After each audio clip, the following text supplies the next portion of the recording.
قال فما خطبکم ایھا المرسلون، اب انہوں نے پوچھا کہ اے فرشتادو، اے جو بھیجے گئے ہو، ایلچی ہو، تمہارا کیا معاملہ ہے، یعنی کس قدر جا رہے ہو، کیا قصد ہے، کیا ارادہ ہے؟ قالوا انا ارسلنا الی قوم مجرمین، انہوں نے کہا کہ ہمیں بھیجا گیا ہے ایک مجرم قوم کی طرف، الا آل لوط، سوائے آل لوط، لوط کے گھر والوں کو، اس کے گھر والوں کو تو ہم بچا لیں گے، انا لمنجوہم اجمعین، ان سب کو ہم بچا لیں گے، نجات دیں گے، الا امرأتہ، اس میں بھی ایک استثناء ہے سوائے اس کی بیوی کے، قدرنا انہا لمن الغابرین، ہم نے یہ اندازہ کر لیا ہے، یہ اندازہ ہے کہ وہ جو ہے پیچھے رہنے والوں میں سے ہوگی۔ قالوا بل جئناک بما فلما جاء آل لوط المرسلون، تو جب یہ لوط کے گھر پہنچے یہ فرشتادے بھیجے ہوئے اللہ کی طرف سے ایلچی جو آئے تھے، قال انکم قوم منکرون، وہی بات حضرت لوط نے فرمائی کہ آپ لوگ کچھ اجنبی سے لوگ ہیں، میں آپ کو جانتا نہیں، آپ کون لوگ ہیں، کہاں سے تشریف لائے ہیں؟ قالوا بل جئناک بما كانوا فيه يمترون، ان کا نہیں بلکہ ہم تو وہ شے لے کر آئے ہیں آپ کے پاس جس کے بارے میں یہاں کے رہنے والوں کو شک تھا۔ آپ جب کہتے تھے کہ اگر تم باز نہیں آؤ گے، ان خبیث فعل کو نہیں ترک کرو گے، شرک سے باز نہیں آؤ گے تو تم پر اللہ کا عذاب آئے گا، یہ اس میں شک کرتے تھے، مذاق اڑاتے تھے، اب وہ شے ہم لے کر آئے ہیں۔ وَأَتَيْنَاكَ بِالْحَقِّ وَإِنَّا لَصَادِقُونَ، اب ہم اللہ تعالیٰ کے آخری فیصلے کے ساتھ، قطعی اور شدنی فیصلے کے ساتھ آئے ہیں اور ہم سچے ہیں، جو بات ہم کہہ رہے ہیں وہ درست ہے۔ فَأَسْرِ بِأَهْلِكَ بِقِطْعٍ مِّنَ اللَّيْلِ، تو آپ اپنے گھر والوں کو لے کر نکل جائیے رات کے ایک حصے میں، کہ ابھی رات باقی ہو، صبح ہونے سے پہلے پہلے نکل جائیے، وَاتَّبِعْ أَدْبَارَهُمْ، اور آپ بھی ان کے پیچھے پیچھے جائیے، وَلَا يَلْتَفِتْ مِنْكُمْ أَحَدٌ، اور کوئی آپ میں سے پیچھے مڑ کر اب دیکھے نہیں، یعنی کوئی دوستی، کوئی یاد آ رہی ہو، کوئی تعلقات اب جو ہے وہ ستا رہے ہوں دل کو۔ وَامْضُوا حَيْثَ تُؤْمَرُونَ، اور اب چلے جائیے وہاں جہاں آپ کو حکم ہوا ہے۔ وَقَضَيْنَا إِلَيْهِ، اور یہ بات ہم نے اس کو بتا دی، یہ فیصلہ ہم نے کنوے کر دیا اسے، ذالک الامر، یہ فیصلہ، ان دابر ہؤلاء مقطوع مصبحین، کہ ان لوگوں کی جڑ صبح ہوتے ہی کاٹ دی جائے گی، یعنی یہ کہ اس پوری قوم کو تہس نہس کر دیا جائے گا، دونوں شہر جو ہے نسیہ منسیہ کر دیے جائیں گے، یہاں کوئی ایک متنفس بھی نہیں بچے گا۔ وجاء اہل المدینہ یستبشرون، اور اب آئے لوگ وہ دوڑے ہوئے بدماش لوگ جو ہیں وہ خوشیاں مناتے ہوئے آئے کہ بڑے خوبصورت لڑکے جو ہیں آج مہمان ہو کر آئے ہیں لوط کے ہاں، تو ہمارے لیے بڑا اچھا موقع ہے۔ قال ان هؤلاء ضیفی فلا تفضحون، حضرت لوط نے ان سے کہا یہ دیکھو میرے مہمان ہیں، مجھے رسوا نہ کرو، واتقوا اللہ ولا تخزون، اللہ کا تقوی اختیار کرو اور میری بے آبروئی مت کرو۔ قالوا اولم ننهک عن العالمین، انہوں نے کہا کہ دیکھو لوط، ہم نے تمہیں تمام جہانوں والوں سے روکا ہوا نہیں ہے کہ تم ٹھیکہ مت لو کسی کا، ہم جس کے ساتھ جو چاہیں کریں، تم کون ہوتے بیچ میں آنے والے، تم کو ٹھیکیدار بن گئے ہو پوری دنیا کے۔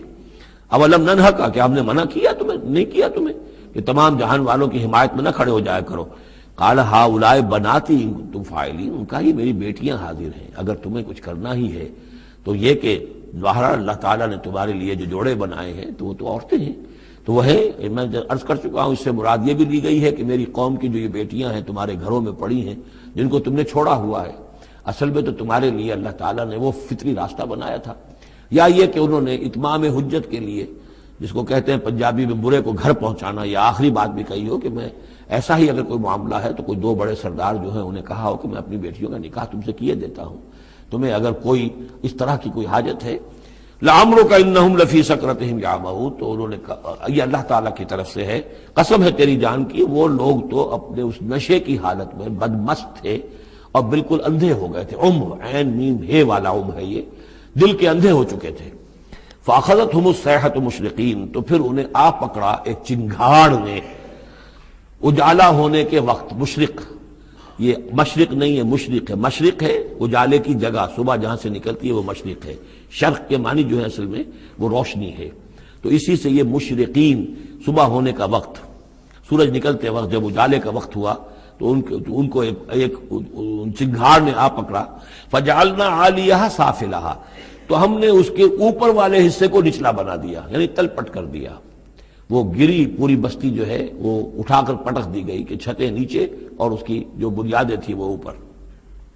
وَأَمْطَرْنَا عَلَيْهِمْ حِجَارَةً مِّن سِجِّيلٍ، اور پھر ہم نے ان پر بارش برسائی، سجیل، مٹی کے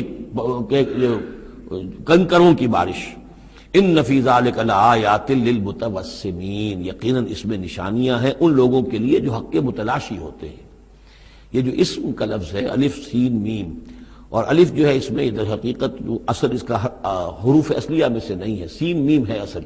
یہ ہوتے علامت، اسم کے معنی بھی علامت ہے. یہ میرا نام ہے، یہ آپ کا نام ہے، یہ علامت ہے کہ جس سے میرے نام سے آپ پہچانتے ہیں. تو جو لوگ علامتوں سے متوسم باب تفاعل بن جائے گا، جو علامتوں سے حقیقت کو پہچاننا چاہے، جو آیات آفاقیہ، آیات تاریخیہ،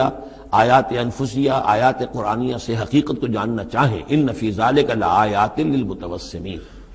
وانھا لبسبیل مقیم. اور وہ جو بستیاں تھیں وہ سیدھی راہ پر واقع ہوئی تھی،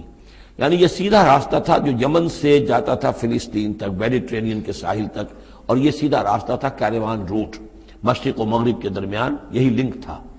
سویز کینال تھی نہیں، اور ابھی یہ راستہ جو تھا round the Cape of Good Hope, یہ تو کہیں جا کر 1498 میں واسکو ڈی گاما نے تلاش کیا ہے. تو یہ راستہ معلوم ہی نہیں تھا، سویز کینال تھی نہیں. تو ساری جو مشرق اور مغرب کی ٹریڈ ہوتی تھی وہ یہ تھی کہ ہندوستان اور چین اور یہ جاوا ملایا وغیرہ جو ہیں یہ ہند چینی کے جتنے یہ سب سامان آتا تھا یمن کے ساحل پر. یورپ کے سارے ممالک کا سامان آ جاتا تھا شام کے ساحل پر، فلسطین کے ساحل پر. اب ان دو کے درمیان یہ قافلے چلتے تھے، یہ کیروانز تھے کہ جو ان جہاں سے لے کر سامان ادھر، ادھر کا سامان ادھر. تو یہ راستہ ہے امام مقیم، سبیل المقیم اس کو کہا گیا، سیدھا راستہ، سیدھی شاہراہ. اسی پر یہ اصحاب ہجر کے بھی مسکن تھے، اسی پر پھر یہ اصحاب مدین کے بھی تھے، اور یہ بستیاں بھی اسی راستے پر واقع ہوئی تھیں. ان فی ذلک لآیۃ للمؤمنین، یقیناً اس میں نشانی ہے اہل ایمان